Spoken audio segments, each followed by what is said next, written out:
दोस्तों आज हम लोग पढ़ने वाले हैं सातवाहन वंश। जैसा आप देख पा रहे हैं सातवाहन वंश, इसके पहले मैंने पुष्पभूति वंश पढ़ा, इसके बाद कांड वंश पढ़ाया मैं आपको, इसके बाद आप आ गए हैं ब्राह्मण वंश में ही सातवाहन वंश। सातवाहन वंश राजवंश की अगर हम बात करें तो जैसा आप जानते हैं सिमुक ने जो है 60 ईसा पूर्व सुशर्मा की हत्या कर दी और सातवाहन वंश की स्थापना की। सातवाहन शासकों ने अपनी राजधानी प्रतिष्ठान गोदावरी नदी के किनारे में स्थापित की। ठीक है, तो सबसे पहले देखिए सातवाहन वंश की स्थापना किसने की। फिर दूसरी सिमुक ने, और इन्होंने सुशर्मा की हत्या कर दी और सातवाहन वंश की स्थापना की। सातवाहन वंश शासकों ने अपनी राजधानी प्रतिष्ठान गोदावरी नदी के किनारे स्थापित की। अब देखिए सातवाहन वंश की प्रमुख शासक थे सिमुक, फिर सातकर्णी, फिर कौन हुए, गौतमी पुत्र हुए, गौतमी पुत्र सातकर्णी, फिर वशिष्ठ पुत्र, फिर पुलवामी, फिर यज्ञश्री। तो देखिए सातवाहन वंश के प्रमुख शासक पहला सिमुक है, फिर सातकर्णी है, फिर इसके बाद गौतमी पुत्र है, इसके बाद गौतमी सातकर्णी, फिर वशिष्ठ पुत्र है, फिर पुलवामी है, फिर यज्ञश्री है। ये प्रमुख सातवाहन वंश में आते हैं।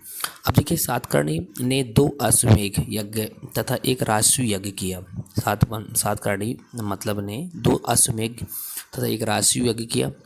सातवाहन शासकों के समय के प्रसिद्ध साहित्यकार हाल एवं गुणाढ़ थे। हाल ही ने तथा गुणाढ़ ने बृहद कथा नामक पुस्तक की रचना की।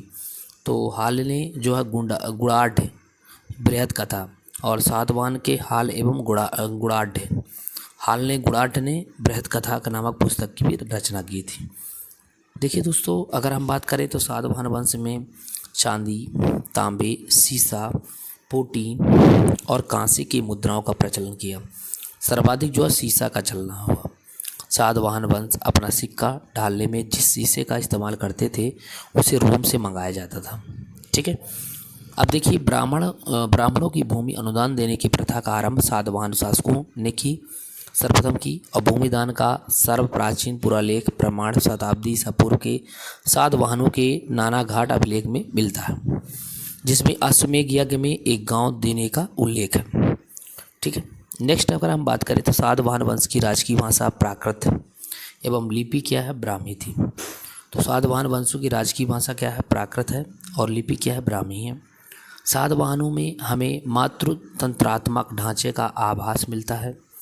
इनके राजाओं के नाम उनकी माताओं के नाम पर रखने की प्रथा थी, जैसे गौतमी पुत्र, वशिष्ठ पुत्र।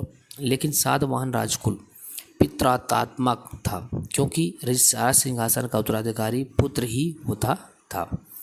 ठीक है, अब हम देखेंगे सातवाहन शासकों ने ग्रामीण क्षेत्र में प्रशासन का काम गौतमी को सौंपा। गौतमिक सैनिक टुकड़े के प्रधान होता था, जिसमें 9 रथ, 9 हाथी, 25 घोड़े और 45 पैदल सैनिक होते थे।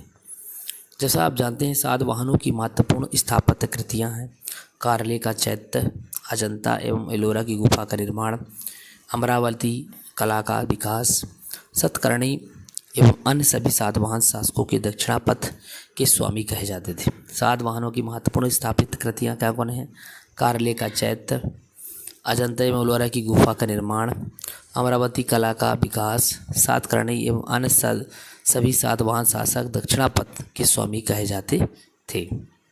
तो देखिए एक बार फिर से सुनिए सातवाहनों की एक महत्वपूर्ण स्थापत्य कृतियाँ कौन कौन है, एक बार फिर से मेरे साथ बोलिए। कारले का चैत्य, अजंता एवं एलोरा की गुफा का निर्माण, अमरावती कला का विकास। सातकर्णी एवं अन्य सभी सातवाहन शासक जो दक्षिण पथ के स्वामी कहे जाते थे, पहले उनको दक्षिण पथ के स्वामी भी कहा जाता था। ठीक है, तो देखो आपको कैसा लगा ज़रूर बताइएगा। ये पूरी सातवाहन वंश है, एक बार फिर से देख लीजिए। सातवाहन की स्थापना मतलब सातवाहन राजवंश सिमुक ने 60 ईसा पूर्व में सुशर्मा की हत्या करके सातवाहन वंश की स्थापना कहा। सात मतलब आंध्र वंश शासकों ने अपनी राजधानी प्रतिष्ठान कहाँ, गोदावरी नदी के किनारे में स्थापित की थी। सातवाहन वंश के प्रमुख शासक सिमुक, सातकर्णी, गौतमी पुत्र सातकर्णी, वशिष्ठ पुत्र पुलमावी, यज्ञश्री, सातकर्णी। सातकर्णी ने 2 अश्वमेध तथा एक राजसूय यज्ञ किया। सातवाहन शासकों के समय प्रसिद्ध साहित्यकार हाल एवं गुणाढ़ थे। हाल ने तथा गुणाढ़ ने बृहद कथा नामक पुस्तक की रचना की। सातवाहन ने चांदी, तांबे, सीसा, प्रोटीन, कांसे की मुद्राएं का प्रचलन किया। सातवाहन अपना सिक्का ढालने में जिस शीशे का इस्तेमाल करते थे उसे रोम से मंगाया जाता था। ब्राह्मणों को भूमि अनुदान देने की प्रथा का आरंभ सातवाहन शासकों ने ही सर्वप्रथम किया। भूमिदान का सर्व प्राचीन पुरालेख प्रमाण शताब्दी ईसा पूर्व के सातवाहनों के नानाघाट अभिलेख में मिलता, जिसे अश्वमेध यज्ञ में एक गांव देने का उल्लेख है।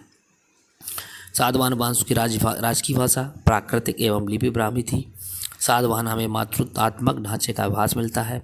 इनके राजाओं के नाम उनके माता के नाम पर रखने की प्रथा थी, गौतमी पुत्र, वशिष्ठ पुत्र आदि। लेकिन सातवाहन राजकुल पितृतंत्रात्मक था, क्योंकि सारा सिंहासन का उत्तराधिकारी पुत्र ही होता था। तो इस सारी चीज़ें हमने देखा। दोस्तों कैसा लगा ज़रूर बताइए।